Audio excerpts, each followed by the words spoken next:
మీరు ఊపిరితిత్తుల క్యాన్సర్తో బాధపడుతున్నారా? శ్వాస తీసుకోవటంలో ఇబ్బంది పడుతున్నారా? దీర్ఘకాలంగా దగ్గు మరియు దగ్గినప్పుడు కఫం లేదా రక్తం వస్తుందా?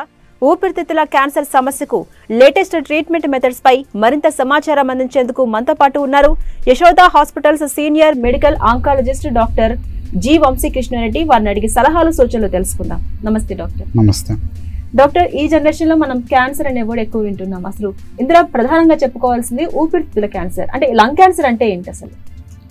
మనకు లంగ్ క్యాన్సర్ అంటే లంగ్లో ఉన్న సెల్స్ ఉంటాయి. మనకు అక్కడ ఏదైనా సెల్ క్యాన్సర్ లాగా మారితే ఆ ఏరియాలో వచ్చిన క్యాన్సర్ని లంగ్ క్యాన్సర్ అంటాం. సో మనకు ఏ పార్ట్లో క్యాన్సర్ స్టార్ట్ అయితే ఆ ఏరియాకి మనం ఆ పేరు పెడతాం అన్నమాట. సో లంగ్లో మనకు ఉన్న భాగాలు ఎయిర్వే అంటాం. అంటే మనకు తీసుకునే గాలి తీసుకునే పైప్స్ మనకు ఆ ట్రేకియా పైన భాగం నుంచి స్టార్ట్ అయ్యి లంగ్స్ చివరి వరకు అల్లివేలే ఆ భాగంలో ఎక్కడైనా యూజువల్గా క్యాన్సర్ డెవలప్ అయ్యే ఛాన్స్ ఉంటుంది. సో వచ్చిన ప్లేస్ బట్టి మనం దీన్ని ఆ లంగ్ క్యాన్సర్లో ఏ రకం ఏంటి అనేది నిర్ధారణ చేస్తాం.